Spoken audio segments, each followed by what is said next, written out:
And hello, Hearts of Oak. Thanks so much for joining us once again. And I'm delighted to have someone who I've followed from afar for quite a while, and that is Chloe Cole. Chloe, thank you so much for giving us your time today. Thank you so much for having me. Great to have you. And thanks to Billboard Chris for putting us together. I nudged Billboard Chris and he came straight back to me. So, of course, I can reach out to Chloe. So, thank you to Chris for making it happen. And there is your handle on X. Make sure and follow it. All the other links are in the description. And I've been blown away watching Chloe has been only 20 and what she's been through, and also the media journey that she's been on recently has been fascinating. And your bio on your X handle is 20, California trans woman on a mission, speaking up for kids' faith and truth.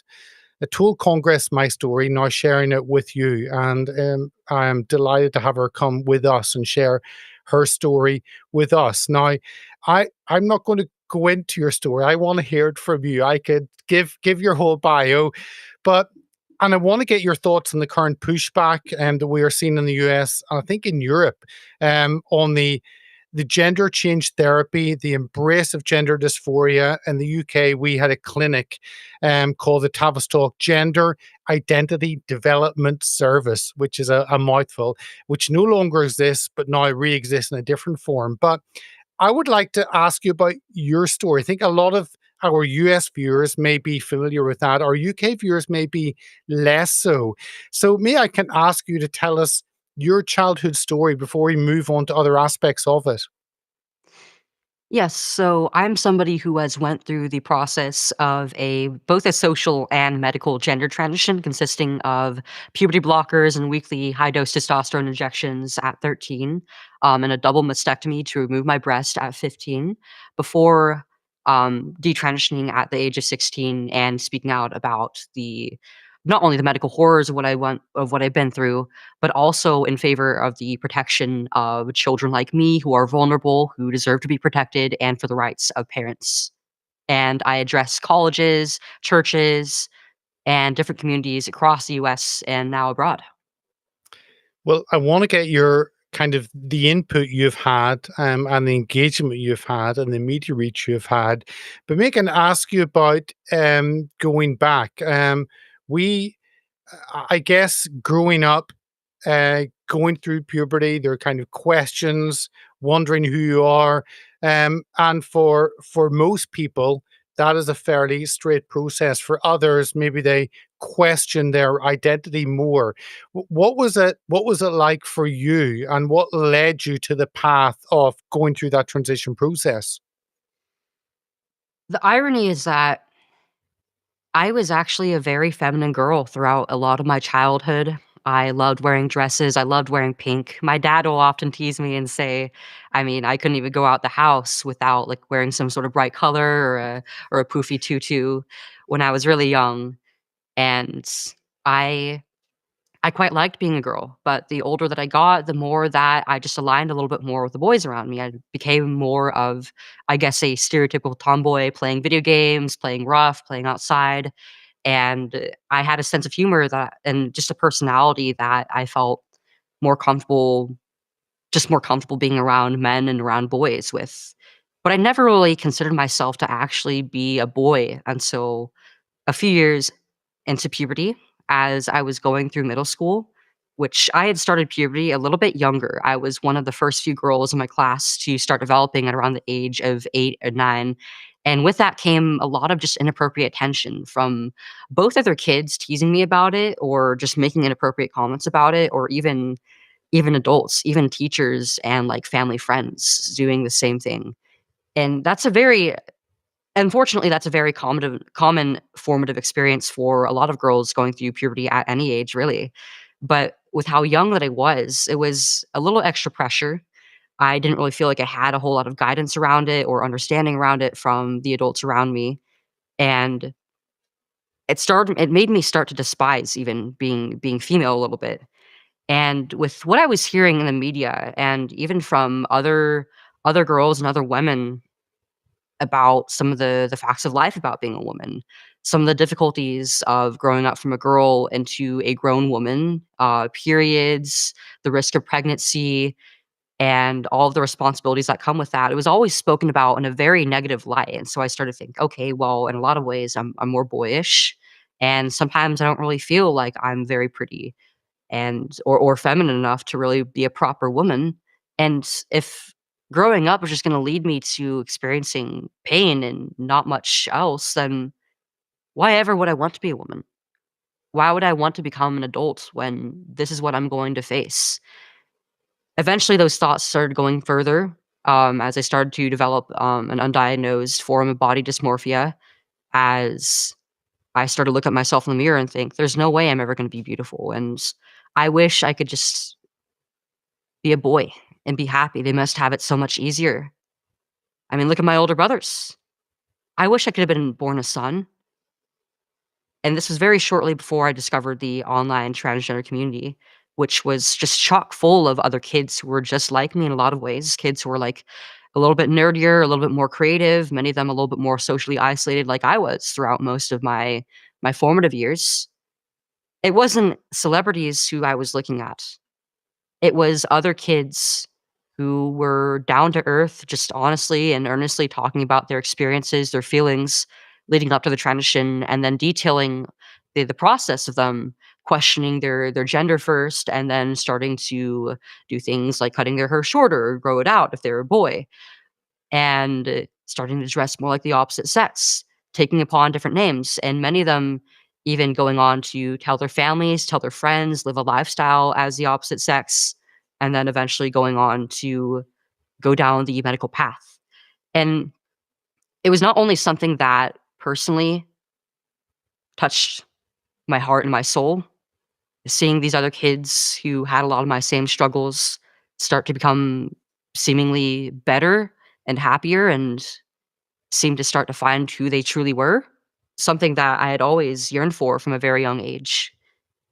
But it also was just so unique to me.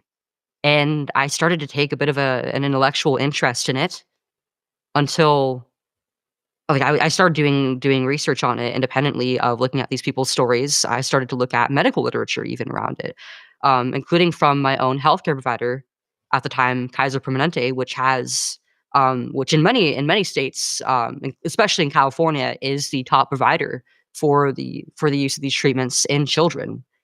It was very propagandized. I really didn't see anything actually that was against transitioning in any way. And the ideas that I was getting was that some people are born in the wrong body. Some people never become comfortable with living as their birth sex, and that is an innate trait. These people are called transgender, and they have a condition called gender dysphoria. And the only treatment for it is a medical gender transition. The more that I learned about it, the more research that I did, and the more that I resonated with these other children's stories, the more I started to believe maybe I was born in the wrong body. Maybe this is why I feel so uncomfortable as I'm going through puberty, as I look at my breast, as I look at the other burgeoning, developing parts of my body. Maybe it's because it never was meant to be. And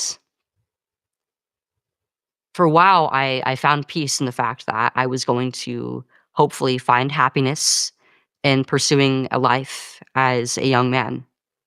And with all of the messaging and the sort of subliminal peer influence, eventually I made the decision to go down this path as a child. Tell me, where's the push? What did you see the kind of the the steps towards this from social media, or is it from the medical industry? Is this social media kind of thinking this is a fad and something different, and therefore ideologically driven, or is this the medical industry thinking this is a money making tool? We can jump on this. Where did you kind of see the encouragement to where you were? It's a little bit of both. For me personally, most of the influence came just from social media and seeing those other kids and being slowly influenced by them over time, and in my case, there wasn't necessarily a push from other kids. It was more so seeing them start to become at least superficially happier, start to build friendships in the transgender community and in their new identities, and the see the changes start to happen in their lives, both in their appearance and their bodies, and also just socially and emotionally for them. And nobody ever really talked about the negative aspects of transitioning, but I got to see excuse me, I got to see these kids live a life that I basically had dreamed of as an awkward, tomboyish kid who, from a very young age, felt very socially isolated and really struggled, emotionally and socially. Um, But there definitely is a lot of money that moves through the hospital systems and through the clinics that perform these procedures. There is a major financial incentive for the surgeons, for the doctors who prescribe these treatments, for the doctors who give the referrals, and of course the pharmaceutical companies that produce the drugs for it. I think it's a multi-billion-dollar industry, and it's the perfect storm because it's not just a social fad like anorexia and bulimia and plastic surgery are. There's also a social and political component of it. It's been made into a human rights issue by the left. There's this idea that being transgender is an innate identity, it's a condition, and if you deny trans identified people, if you deny gender confused children this treatment at as early as possible, then you're taking away a basic human right to life-saving healthcare. They don't talk about the fact that this is something that actually causes destruction in the body and in the mind. Download the Getter app right now. It's totally free. It's where I put up exclusively all of my content 24 hours a day. You want to know what Steve Bannon's thinking? Go to Getter. So don't wait. Download the Getter app now. Sign up for free and be part of the movement. Now, you, I've watched a number of interviews you've done, and you talk about your parents being confronted with this fact that either they would lose you to you taking your life, or else they would have you in a different gender. And that's a frightening position for any parent to be in. Tell us a little bit more. Is that kind of presentation, is that accurate, or is that a drive by an industry to push down a certain path? So unfortunately, yes, that is a common experience amongst the children and parents who go through the therapy process, with this. They're often the mother and father are often just, like, driven into a corner until they say yes, being told that the life of their child is on the line unless they say yes to this, unless they intervene as early as possible. This is a tactic that pretty much every doctor who is in favor of transitioning does with the parents. It's complete emotional manipulation, and it's fraudulent. They make these bold claims that the gender affirming care model is life saving, that it prevents suicide, and that the risk of suicide is extremely high in transgender individuals and especially children when you do not intervene, when you allow them to develop into their birth sex because of their gender dysphoria worsening and their sense of identity becoming more and more misaligned with their body. Um, but there was actually a major breakthrough in last year's U.S. versus Scrimeti case that was examining whether Tennessee's ban on transgender treatments for children was constitutional, in which an ACLU lawyer admitted during questioning that suicides are extremely rare in the childhood and adolescent population of transgender identified people. So the entire basis of the treatment is just it's a complete lie. Now, my mom and dad had sent me to therapy after I had told them that I identified as transgender, that I wanted to be their son, because, well, they weren't really exactly sure what to do. And this is something that they had never really had to contend with before with any of my older siblings, which I have 4 older siblings, and I'm the baby of the family. So in a lot of ways, raising me was just a very unique experience compared to my sisters and brothers. And this was just another thing on top of all the others. They wanted to be supportive of me, they wanted to help me feel comfortable in my own skin, but they weren't really sure how to go about this, but they definitely did not want to push me any further into this ideation that I was of the opposite sex. They just wanted to allow me some time to grow up, to figure out these feelings, possibly where they come from, and maybe it would end up being a phase. And they sent me to to psychologists because they want to see where these feelings might have actually come from, and they knew that I had some other psychiatric issues, that I had a learning disability, so it wasn't I think it was a very sensible choice for them, but they didn't expect just the complete manipulation that would come from every single one of the doctors who were involved. Not it's in you can tell me as much as you or as little as you want, but it's interesting as someone who grows up in a larger family, um, and therefore the whole family is going through this. It's not that you're an only child and didn't have others around you. How I guess maybe give us a little bit of a window, as much as you want to, of kind of how those conversations happen around those that actually are your most loved ones, siblings, and family, at the confusion, not wanting to stop your desires, but wanting to input some advice and thoughts. And how does how does that kind of confusion of siblingry kind of connect? So within my family, there were a lot of different reactions. My mom and dad were just trying to it was very disorienting for them. Yeah. First, for me to tell them that I hated myself so much that I wanted to be somebody who I wasn't, that's a very difficult thing for any parent to hear, really, especially for my mom, I think.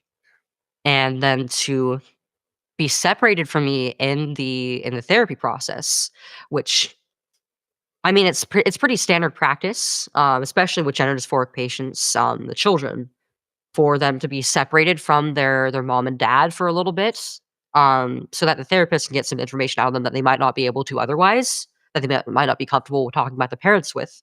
But in my case, my mom and dad were just never allowed to be in the appointment with me, and that was because in California, children at the age of 12 are considered to be medically emancipated, at least I think with psychological healthcare. So parents can't access records. They can't unless a child gives explicit, I think either written or oral consent for their mom or dad to be in the appointment with them, then they're not going to be allowed to have any idea what's going on. And so my mom and dad were getting really frustrated, not only with this, but also with the fact that I was getting worse, even though I was seeing a psychologist. So they decided to speak to the doctors themselves, and then they were um, endlessly given this lie that I was probably very likely going to take my own life if I did not undergo this treatment at the age that I was.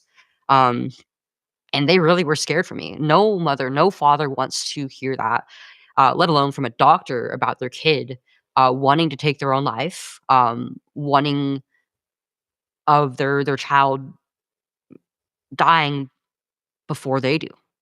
No parent wants that. And this also was a lie. I was not suicidal at all until I started on treatment, but they did not know about that until after my transition had ended, far too late.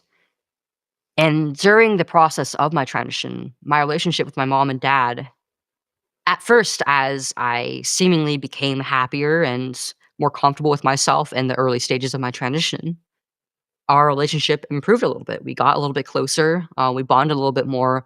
But then, as the psychological and physical effects and the stress of transitioning at such a young age took its toll on me, I became more socially isolated just in general. I started pushing the people around me away.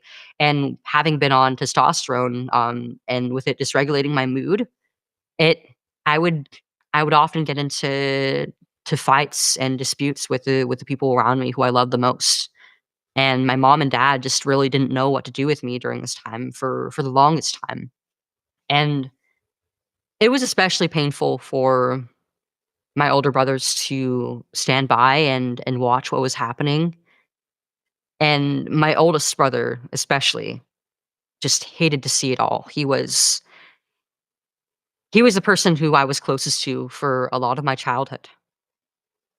And when a few years before I started to go down the route of transition, he I mean, they're all much older than me, and he became an adult, and he went into the Navy. So we had no contact with each other for a few years. And I remember he had no idea until one day my when we were on vacation, my mom and dad called him, and he heard my voice in the background. And I was on testosterone for a few months by this point in time. And he had no idea until he asked, "Mom, what's wrong? What's wrong with Chloe's voice? Is she sick? What's the matter with her?" And she explained to him, "Well, now we're raising your sister as your brother, and she's going through the process of a medical gender transition." And there is there was so much weight in his silence after that. He just didn't speak for a few seconds until he finally said, "You know, most kids are going to end up regretting doing that at such a young age, right?" And at the time, I just thought he was, ah, my brother's such an idiot. He doesn't know that. He has no idea. He doesn't know what he's talking about. He hasn't gone through what I have. And I just left the room because I was uncomfortable. But what I didn't know at the time was that my brother actually had a lot of adult transgender friends. And he later talked about this with them, and all of them said, "This is a really bad idea. This is for adults. And you should try your best to dissuade your parents and your sister from doing this." Wow. Wow, wow, wow, wow. Um, the one of the drugs that often is talked about is puberty blockers. And I've looking in the Tavistock clinic that was running for well over a decade, and then it came out there were zero long-term studies of the effects of these drugs, Mm. and yet somehow doctors and nurses were prescribing these with zero data, and that's yet to come out. And I don't know whether we'll see legal action. And in the US, you're kind of having the same conversation. But how does I mean, I'm shocked that a pharmaceutical company will even come up with a product that actually would stop a completely natural process. What's the issue in, as you've looked into it, in terms of studies on these? Um, and how anyone comes up with the idea that using some kind of this drug on someone will be a positive thing on their on them. I mean, almost all of the treatments, except I think the genital surgeries, have been used in legitimate medical practices. The puberty blocker drug that they usually use, which in my case was Leuprolide, has been used in cases of children who have precocious puberty, like they're hitting puberty when they're only like infants and toddlers, which is very obviously very, very extreme cases. It's not perfectly healthy children going through a normal puberty at a normal age. It's also been used in people with reproductive cancers and conditions like endometriosis. Um, what they don't tell you in these doctor's appointments is that it's also been used as a chemical castration agent, but also in a lot of those populations, they've stopped using that drug for that purpose because it's been deemed too cruel. And yet again, we're using it on perfectly healthy children who are going through puberty at a normal age, like I was. Um, and it's also like a lot of these treatments, the testosterone has been used for people who are struggling with fertility, um, who have who have hormonal deficiencies, and the mastectomies originally were a treatment for preventive cases of people who have high risk of breast cancer, or they already have an advanced enough breast cancer to have to take out all the breast tissue. And every single one of these treatments have been used off-label. I don't think the FDA has approved the use of any of them in use of transgender patients, and especially not children. And as you said, there there's no good evidence in favor of using these treatments at all, in whether it's adult patients or children. And there are no long-term studies of how they affect the body. But we do have testimonies of, I think, at least thousands of detransitioners at this point who have spoken about the damages done psychologically and physically to their sexual organs, to their fertility.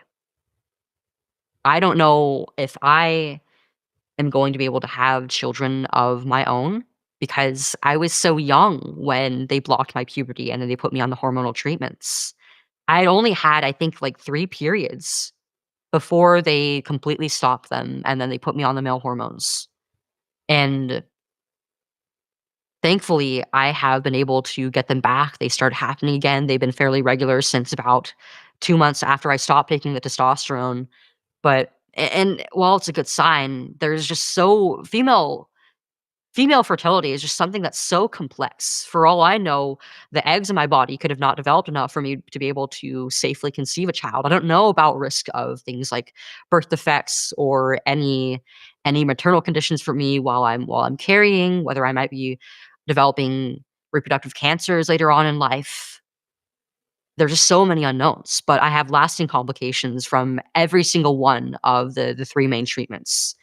It's been years out, and the puberty blockers are known to cause damage to the bones and decalcifying them, causing issues with teeth, which I have experienced as well. I've had recessed gums, I have thin enamel, which I'm already genetically predisposed to, and I also get back pains and joint pains because of it.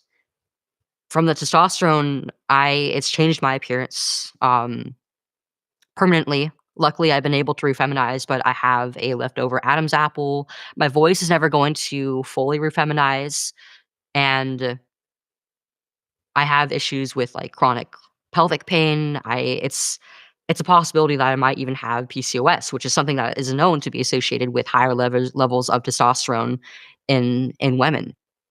And with the mastectomy, I'm never going to be able to have my breasts back. So that's missing function. That's a missing part of my sexuality as a now adult woman. And if I do have children in the future, I'm never going to be able to feed my children with what God gifted me when I was born. Can can I ask you about your activism and speaking on this? I saw you posted a few days ago, and we chatted just before we went live on Hermit Dillon and what she has done and filling out lawsuits. I think it was Billboard Chris had put that out. So you've got that. So how does the current political climate with President Trump fit into this? And is this a state issue? I mean, talking to Jeff Younger in Texas, but his wife took their child to California. And it seems to be this is very much a state by state issue, although Texas could be doing a hell of a lot more of this issue. So where is the current situation kind of politically in the pushback and regaining some kind of normality in this situation? It's really funny because when I first started speaking out about 3 years ago at this point, I was still 17, and I really didn't have any engagement in politics at all. I just wanted to share my story with the world and see where it brought me. I had no idea that I was going to be endorsing Donald Trump, in a video of my own and even in an advertisement for his campaign, Because or that I would be speaking across the country, on legislation with various states, even helped to write it, and in front of Congress, and to be working so closely with the administration and with the federal governments on creating change for this issue. But personally, I'm really grateful for the last few years of my life and where the journey has taken me. It's been incredibly transformative. Um, not just for me in recovering from all this and getting to see some vindication and justice for everything that's happened to me and to thousands of other individuals, but also to be allied with so many wonderful, incredible people along the way. And I had no idea that the tide would turn as quickly as it has over just the past few years, um, especially with the Trump administration. Um, Especially with Trump being elected and going into the presidency again this year, I think he's written more more executive orders than I think any other president historically has, and a lot of those are on the transgender issue, different facets of it, like the sports issue, instituting a federal definition of female and male, and also um, a a federal order that targets primarily the funding of these children's hospitals and these clinics and other practices that are targeting these vulnerable children. It's really incredible to see just not only where the culture is heading with this issue and the increased awareness around it, but also with the fact that we have a president and we have a cabinet and we have a federal government that is so eager to act on this issue and protect children. When in years before, especially with the Biden administration, they were so sluggish and even pushing further and further and further in favor of the widespread mutilation and abuse of our children and vulnerable young people. That media journey, and then I want to get on to your faith journey, certainly before we finish. But that media journey, it's your story is a very personal story. It's a very vulnerable story. It's not talking about an issue where you're removed and being a commentator on something that's different. You are the story. You're in the midst of that. What has been? I mean, you've given I watched your interview with Jordan Peterson, and then your interview with Michaela much later on. You've given testimony on Capitol Hill. Um, kind of how is that been like? I mean, talking to politicians there and raising that was that the first time really that they were aware of this issue, this story? Yeah, it's kinda crazy actually considering that people have been trying to sound the alarm on this issue for decades, several decades by this point. Um, this practice of abusing gender confused children has been going on in the US since I believe at least like the mid '90s to early 2000s. And yet most of the public was just not informed or even aware that this was something that was happening until really just the last decade, if even the last half decade. It unfortunately took the stories of real people who have been incredibly hurt by this. The detransitioners, the desisters who narrowly escaped medicalization, especially the children who've been harmed by this, the parents, the families, and of course the wonderful whistleblowers who have seen this in their practices and have bravely spoken out about it.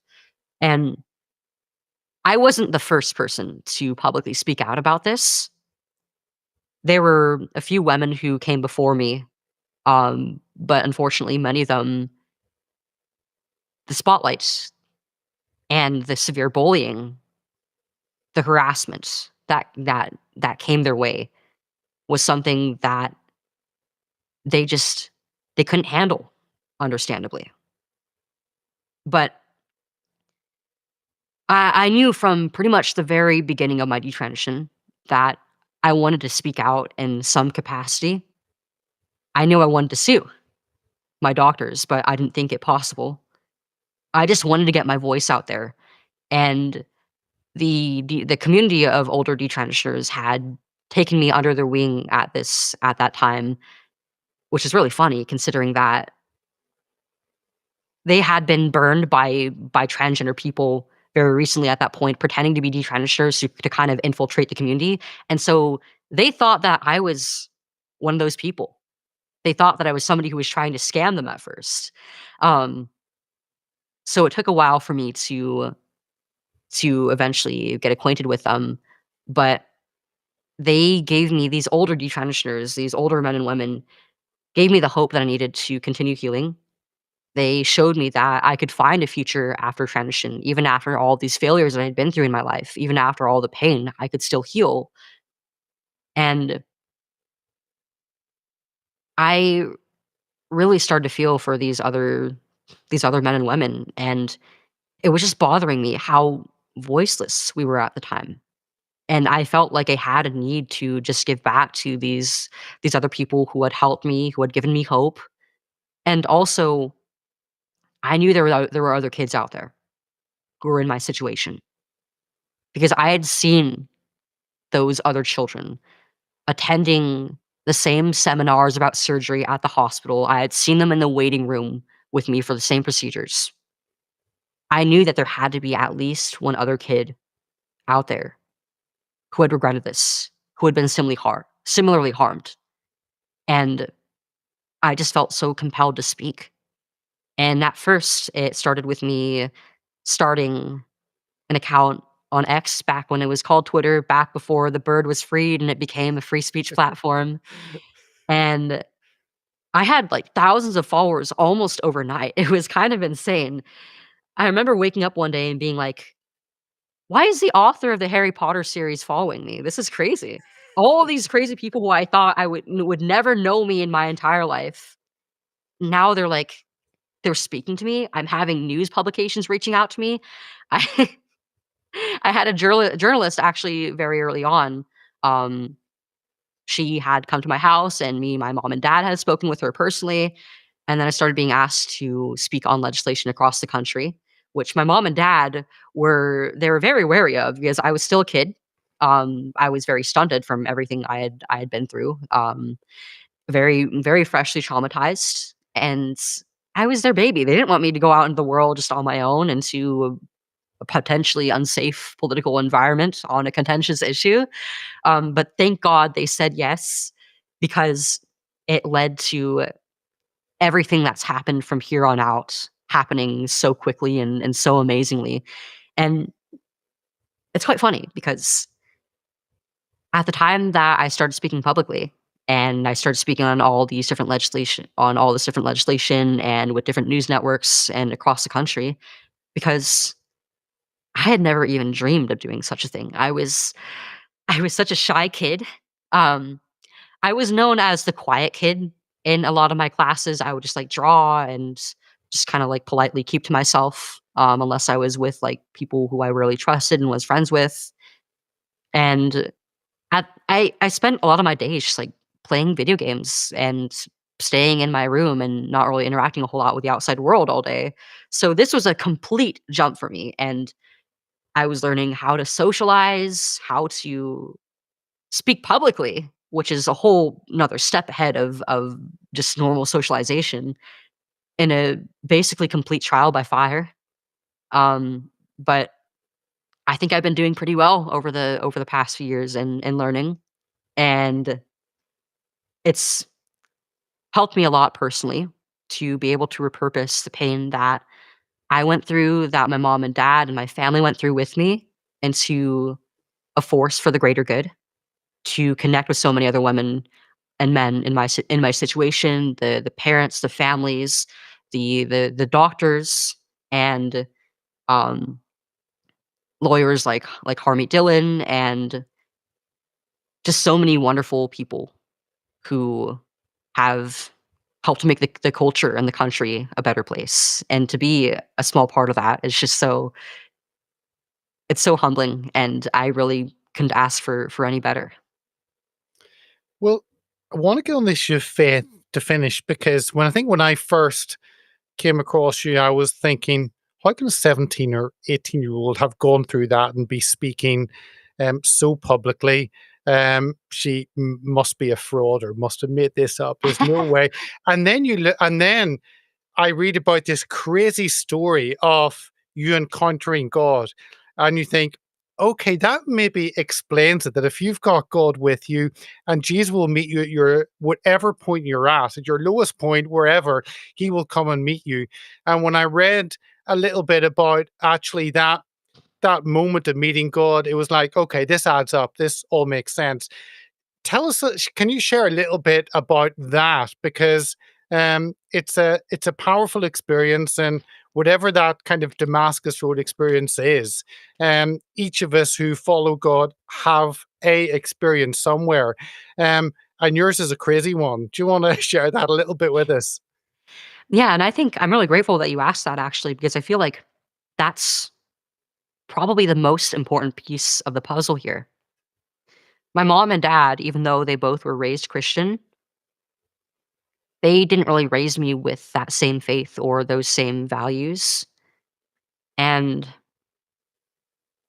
I'm not really sure where exactly that comes from, but I think that they have been burned personally, in the church and in their own spiritual journey in different ways. And they also have my dad's personally has told me before, like, we wanted to give you the chance to maybe develop some of your own views, your own worldview. And we don't want to push any sort of belief system on you, which I think is a very common sentiment amongst parents today. But what they don't realize is that this actually causes a hole in the child's life and the most important part of their life.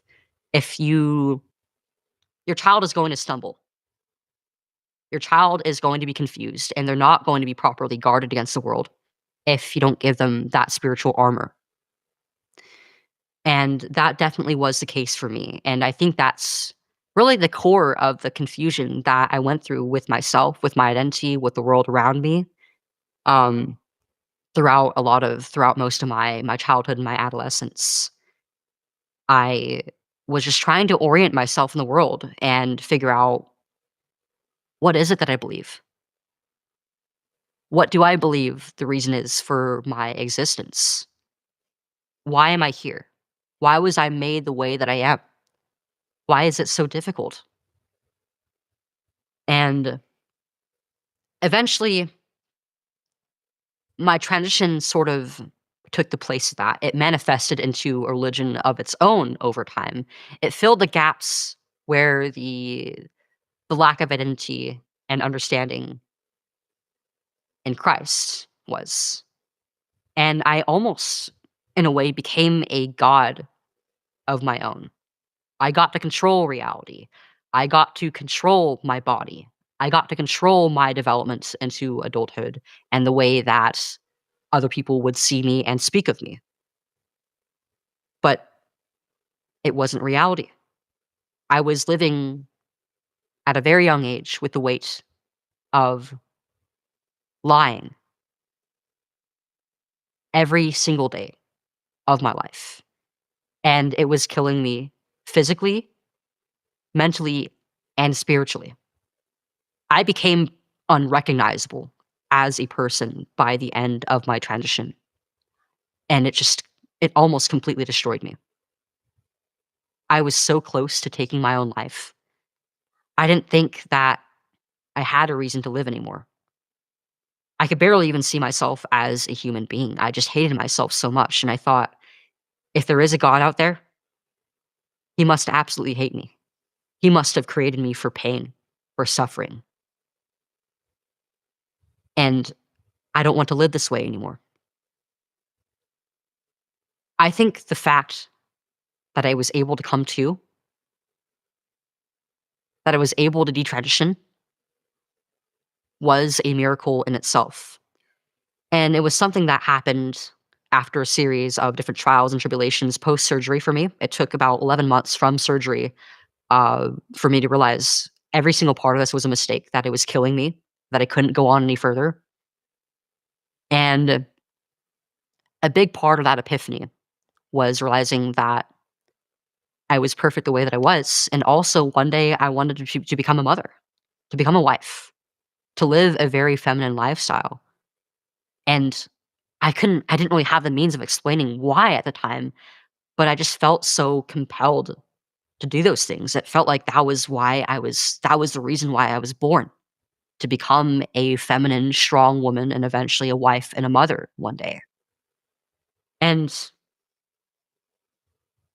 now that's something that I believe I very strongly am compelled to believe is God's plan for me one day. But my spiritual journey my acceptance of Christ into my heart and my life was not something that happened immediately after my transition, and it wasn't the motivation for me to stop. It was something that I never had really thought about until I started speaking out publicly, actually, and I started to reconnect with some friends who were very strong in their faith and make many more. And before I was even a Christian, I was invited by very kind pastors and very kind churches to talk about my testimony to their congregations. And it was the love of these other Christians, these other not just pastors and priests and people working in churches, but also normal everyday Christians who were strong in their faith, helping to lead me to Christ, sharing the gospel with me, showing a love to me that I had never really ever seen before. It all eventually led to me questioning my own faith and looking at the history of my life and all the difficulties I had been in the last few years in a light, in the context of the life of Christ, in a biblical context. And what was really powerful for me, I think the most transformative thing for me, was the realization that everything that I had been through was for a purpose. I didn't suffer just to suffer. God gave me these trials because He knew that through Him, I could get through it. I could become a stronger woman and eventually use it to help others. And I think my faith in Christ has healed me more than anything in my life. It was the greatest decision that I made, even greater than my decision to stop my transition, to stop the single biggest hurdle in my spiritual life. And I feel every day that I'm becoming more and more of a transformed woman. That is a perfect point to finish it on, Chloe. That is, and I'd love to delve into it deeper. Maybe we'll do it another time. And I know the viewers and listeners, if they're not following you, want to follow you and post what you're putting out. But I think even more importantly, I'd encourage the viewers and listeners to pray for you as you continue speaking truth, as you continue speaking up for those who are maybe caught up in this, and your actions, your words, what you do will have a lasting impact on this industry and on children going through this. So I so appreciate your time. It's an honor having you on, and thank you for giving us your story. And thank you for giving me your platform and your time.